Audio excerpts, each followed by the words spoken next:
She gave him his can as she buttered his bread. He kissed his children asleep in their bed. I promise you, Annie, when it comes their time, they won't follow me down the mine.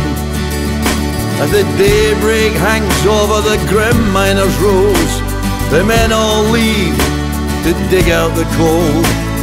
Fathers and sons, brothers and boys, went down to the wheel's rusty noise. Then in 8:45 all hell came to call. A massive explosion engulfed them all.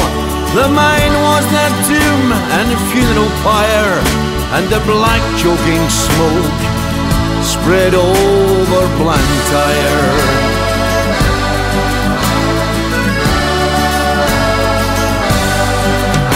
The women all ran from the houses they came, through the mud from the sewers in the cold morning rain. They just stood at the gate, calling in vain, as the children cried out for their fathers. Some men tried to rescue, but it was all in vain.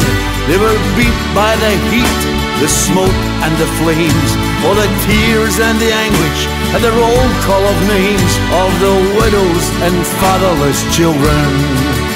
Over 200 men perished that fateful day, working 12 hours for a pittance of pay.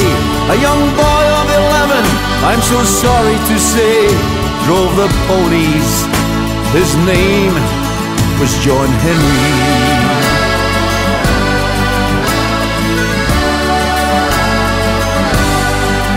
It was snowing that morn, they were all laid to rest. The poor helped the poor, and the rich gave their best. The minister read out each name and address, as the mothers and widows stood crying.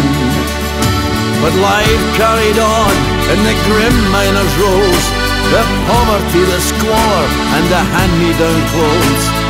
How they survived, well, God only knows, and the children called out for their fathers. But there's one more sad story to tell,